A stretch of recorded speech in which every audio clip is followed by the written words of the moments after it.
Once more. The same dream. Always the same.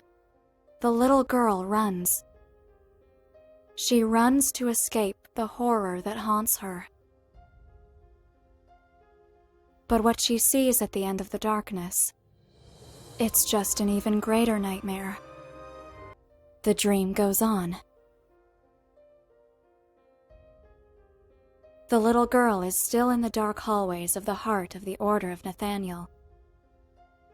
Around her, there are dozens of sealed rooms which contain incomprehensible monstrosities that should not exist. The Inquisition brought the child there only a few hours ago.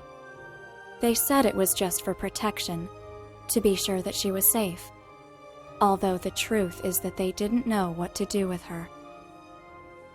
It was too dangerous to let her live, but she was still an innocent child.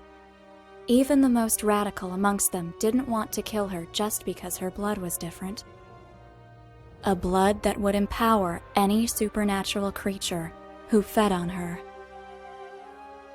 The Inquisition thought that her pursuers would not be able to enter the holy city of Nathaniel, so they would have time to decide what to do there. They were wrong. The little girl can't run anymore. The long hallway ends, and in the darkness, she finds a closed door. With her frail arms, the child opens it. She hopes that inside, she can finally hide from the things that follow her. Those who pursue her are the same monsters that had destroyed her village. The ones who took her parents away. The ones who stole the little world that she had known. Her small eyes look around the room. A chill runs through her body. It seems that no one has been there for a long time. But it is not empty. In the center, there is a book. And somehow, looking at it, she feels even colder than before. The dream becomes more lucid. The little girl is inside the huge room. There's nothing there. Only a strange book hanging from the walls wrapped in old chains. Everything has become silent outside, and for a moment, the child thinks that maybe she's finally found a safe place to hide, but she also feels that she is not alone. Slowly, the little girl extends her small arm towards the book. Darkness, wrath, loneliness. Everything that fills the place comes from it, and she feels that that book is also lost. Before her little fingers reach the cover, the sound of the door opening behind her makes the child freeze in terror. One of them has found her. And again, the dream becomes a nightmare. The monster looks at the little girl. It knows that it's over for her. The child cries, shouts, and tries to escape. But the monster is faster.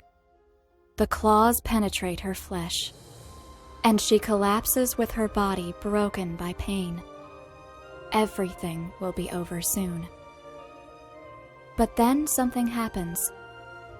A drop of the little girl's blood falls on the old chained book. The world becomes silent. And suddenly, they are not alone anymore. From the darkness comes a man. He looks around the room, paying little attention to either the child or the monster, as if neither of them mattered in the slightest to him. The monster insults the man who came from the darkness. The creature says words that the child doesn't understand, and urges him to run away, unless he wants to end up like her. But the man who came from the darkness laughs. and talks for the first time. In this world of fools, you must be the king of them all. Let the lesson begin, he says with a smile on his face, and pounces on the creature. The room is filled with screams of terror and pain, but this time, they come from the monster. And then, silence again. In the middle of a pool of blood, the man stands like a shadow, a dreadful entity of nightmares. Suddenly, the man who came from the darkness notices something.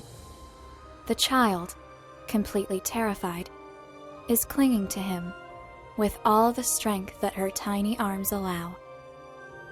For other people, the man would have been much scarier than any monster, but for the child, he was her savior. "And who are you, little baby?" he asks. And then, I always awake. Everything was devoured by him, but he gave her something much more important.